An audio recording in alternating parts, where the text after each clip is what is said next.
Hi friend, welcome to my YouTube channel ST Production Assam. आंनि दिनैनि गोदान भिडिअआव नोंथांमोन बयखौबो फिन खनसे बरायबावबाय। आं दिनै बे समावहाय उदालगुरि डिस्ट्रिक्टनि सिङाव थानाय टेंकिबस्ती होननाय मोनसे गामियाव दंफैयो आरो दिनै नोंथांमोननि सेराव मोनसे भिडिअ लानानै फैदों। थारैनो नोंथांमोना बे भिडिअखौ नायनानै गोजोननाय मोनगोन। ड्रागन फिथाइनि बागान नायनो फैदों जोङो। ओरैबायदि समायना जायगा टेंकिबस्तीया, सोरगिदिं बिफां लाइफां आरो हाजो हायेनजों साग्लोबनाय समायना गोथां जायगा। बे हालामा इन्टारनेशनेल बर्डार भुटान आरो इन्डियानि सीमायावनो दं। दा जों हाबहैथ'वाखै, नैबे नुनायानो ड्रागन फिथाइनि बागाना। फै बिदिब्ला जों सिङाव हाबनानै नायनि। बागानखौ सोरगिदिं ग्रीन नेटजों दुंख'ना लादों आरो सेफटिनि थाखाय सोरगिदिं बिथांमोना कारेन्ट तार सोंना लादों। मानोना बे हालामाव मैदेरा गोबां फैथारो। गावखौ आरो मावनाय आबादखौ रैखा खालामनो थाखाय बे हालामनि सुबुंफोरा सोरगिदिं कारेन्ट तार सोंना लानानै गावखौ रैखा खालामनो गोनां जायो।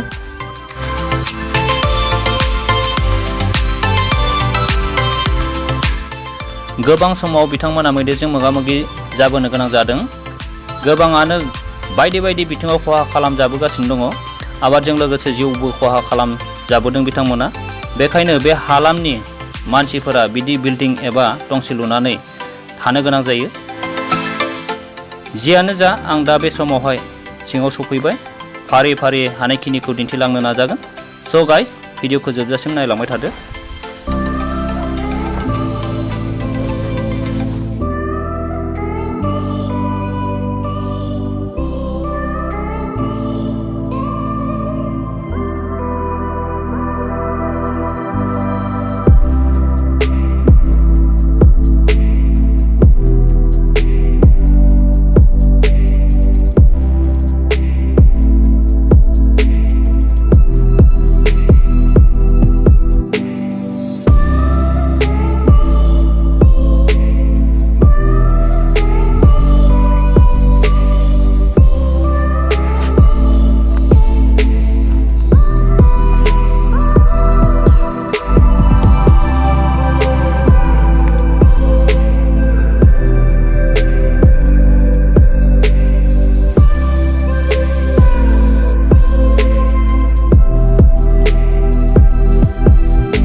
बे रोदा थानायाथ' गायबा जागोन ना माथो? नैबे रोदाया सुदों आरो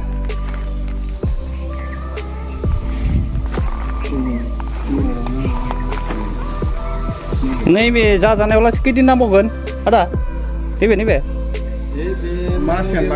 मास मोनसे लाबावगोन। बिबार होनगोन ना फिथाइ होनगोन इखौलाय? बिबार आरो बारथारनायाथ' हरावसो बारो। हराव बे थाइथारबायानो नैबे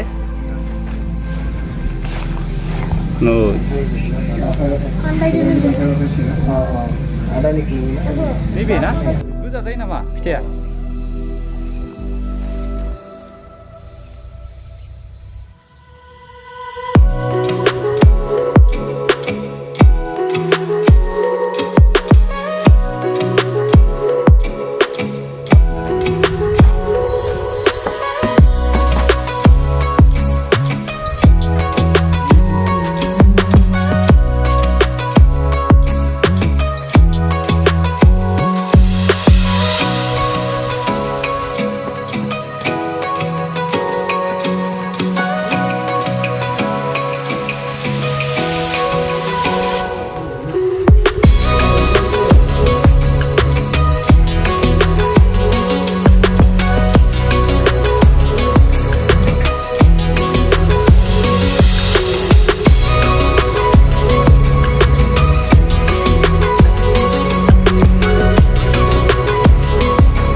Thôi.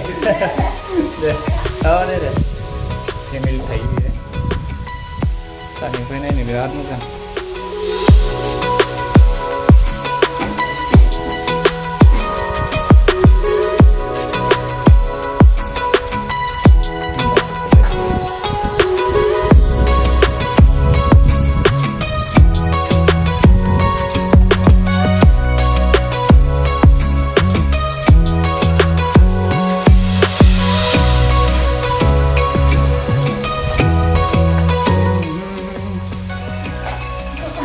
Alvarini almoto. Wah, makan pada dulu.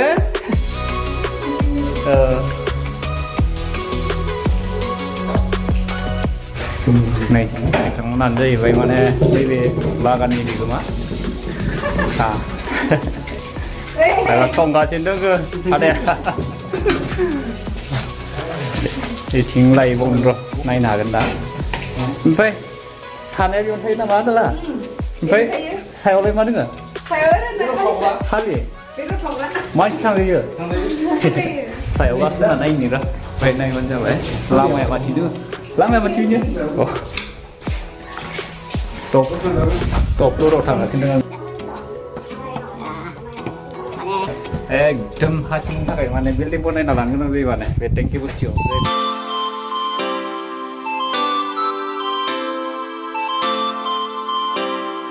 न' सायाव गाखोनानै नायब्ला जाबायदि समायना नुयो जाय जायगाखौ नायब्ला नायबाय थाथावथावनो बै नुहुरनाय हाजोआ भुटान हाजो बार खोलो खोलो नांनायजों सोमखोर मिथिंगा नुनायजों गावखौनो माने सोरगोआव थानाय बायदिसो नांलायो जों दा जाय जायगायाव दङ बै जायगाया ट्री हाउस आरो इक' राइन' टुरिजमआ बारा गोजान जाला बिनिफ्राय 1.5 किल'मिटारसो डिस्टेन्सनि जागोन माने फ्राय बे हालामा मिथिंगायारि सम्पदनि बिथिङाव जोबोद माहाजोन नाथाय बे हालामाव मोननैसो आंखाल दं जाय आंखाला दिनैसिम सुस्रांजानाय लामायाव सफैयाखै बे हालामनि मानसिफ्रा मैदेर आरो दैजों जुजिनानै संसार जाबोगासिनो गोदोनिफ्रायनो थांलाय फैलाय हान्थिनायनि लामानि बिथिङावबो दलं लामा सुबिदा मोजां नङा अखा बोथोरावथ' बुंनाङा अखा बोथोराव दैमानि दै देरनायनि जाहोनाव फरायसा फरायसुलि आरो बै जायगानि मानसिफोरा दाबसे जायगानिफ्राय गुबुन दाबसे जायगासिम दलंनि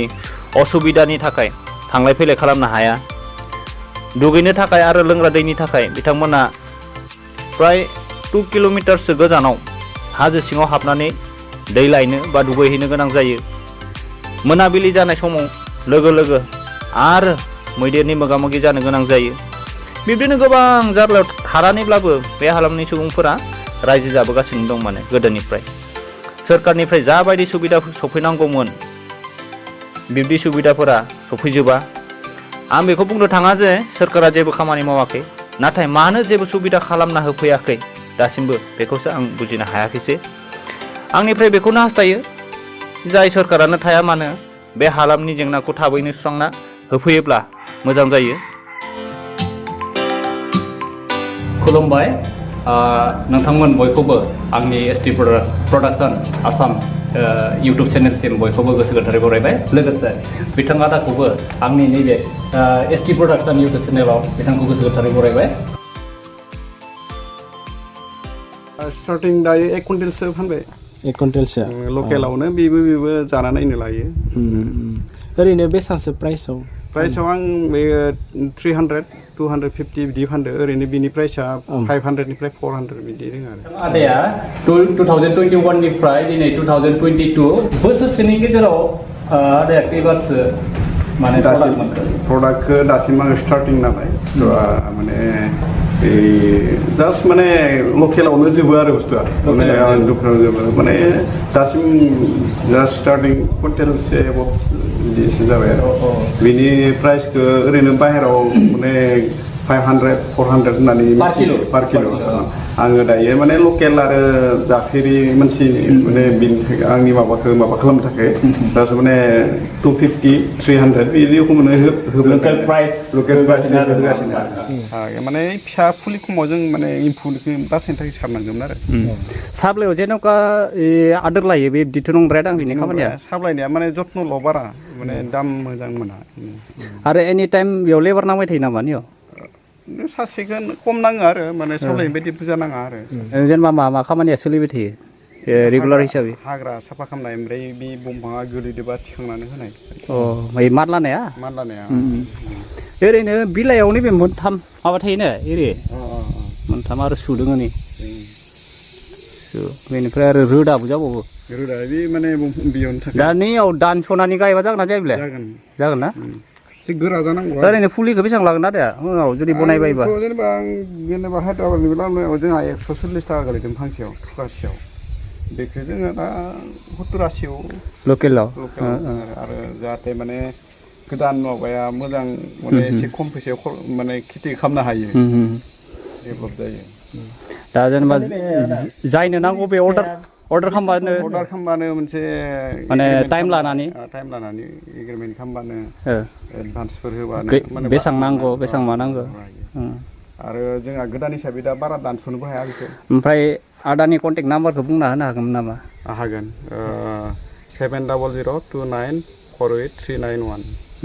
सोरबाफोर जुदि नांगौबा नैबे नाम्बाराव आं स्क्रिनाव जिहेतु बे नाम्बारखौ होगोन प्लास आरो नैबे जि आदानि नाम्बार बिगोमानि बिथांनि नाम्बारखौ आं डिसक्रिपसनावबो होगोन नोंथांमोना गोसोबानो बिथांजों कन्टेक्ट खालामनानै जुदि ड्रागन फ्रुट्सनि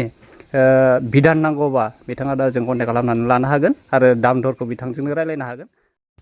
ड्रागन फिथाइनि जोलैखौ आदाया गिबियाव बोरै बबेनिफ्राय लाबोजेनदों जोंनिया उदालगुरियाव सासे न'खरनि माबा दोङो बिथाङा लाबोग्रोदो सिगां बोसोरसे आगोलावनो लाबोनाय आरो बिनि थ्रुयै आरो जों बे आरो लाबोबावनायाव जों हायद्राबादनिफ्राय लाबोनानै बेखौ गायनाय जादों आरो आदसा आदा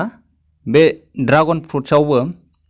जात दङ नामा A category, B category, C category जोंना बे C आरो C category माने बिनि कालारा पिंक जायो आरो जोंनिया माने मोजां क्वालिटियाव दङ आरो C क्वालिटिया माने ड्रागन फ्रुट्सनि गेजेराव माने बेस्ट क्वालिटि होनना आदाया बुंदों आरो आं माने आंनिया मेनलि न'आ माने नागासुवायाव दिमाकुसि नागासुवायाव आं गायदों बेखौ टेंकिबस्ति होननाय जायगायाव दिमाकुसिनिफ्राय फ्राय 16-15 किल'मिटार गोजानाव गायदों आरो दायो नैबे टेंकिबस्तिया उदालगुरि डिस्ट्रिक्टनि सिङावनो दङ आरो पुलिस स्टेशन हिसाबै जोंहा दिमाकुसि फैनोब्ला मालाबाफोर गोसो जादोंब्ला माने दिमाकुसिनिफ्राय डाइरेक्ट सोंबाबो नैबे टेंकिबस्तिखौ नायफैनो हागोन आरो माने बेयो 30 एबभ माने बिनि जोरथाया बिनिखायनो औवाजों गायोबा जोङो गेजेर ससेयावनो बायना होबाला एसे उसुबिदायाव गोलैगोन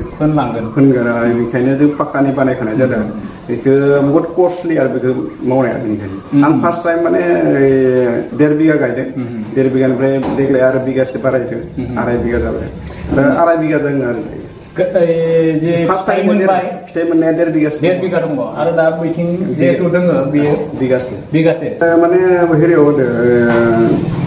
10/12 बिदि माने डिस्टेन्सआव होनो नङाबा 10/10 होनो हायो बिदि आरो दा 10/10 जुदि होदोंब्ला बेसेबांसो जागोन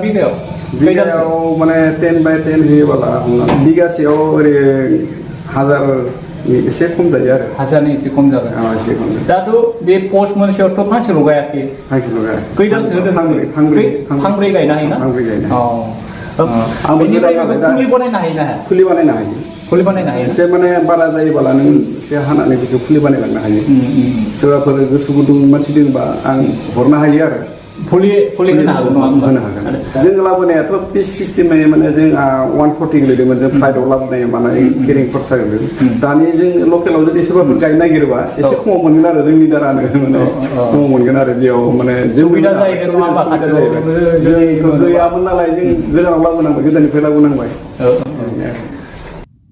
फैयै जोबथायाव आं आदानिसिम फिन खनसे खावलायबावनो सानबाय जे जोंनि इयुन जोलै फिउचार जेनेरेसननि थाखाय मोनसे मोजां मेसेज आदाया होयो मानसिफोरा बेकार मानसिफोरा मादों हागोन मादों हाया बेफोरबायदि माबाखौ सिकार खालामनानै जेनेबा मा गायबा जागोन मा गायबा जाया बे गायनाय खेत्रआव जेनेबा सोङोब्ला आं माने हेल्प खालामनो हागोन थाखा फैसाजों हेल्प खालामनो हायाबाबो माने आइडिया आदब खायदाखौ होनो हागोन आदसा दिनैनि सानाव बिथां आदानि ड्रागन बागानाव आदाखौ लोगो मोननो हानानै जोबोद गोजोननाय मोनबाय आरो बिथाङा गावनि बेसेन गोसा समखौ खहा खालामनानैब्लाबो आंजों गोबाव सम होनानै आंनि इउटुब चेनेलनि गेजेरजों गावनि रोंगौथिखौ शेयार खालामनाय आरो आंखौ बिब्दि खाबु होनायनि थाखाय बिथां आदानिसिम गोसो गोरबोनिफ्राय रोजा रोजा साबायखर बावहरबाय बेजों लोगोसे आंनि दिनैनि भिडिअ बानायनायखौ एसेयावनो फोजोबथ'नाय जाबाय। गोजोन्थों।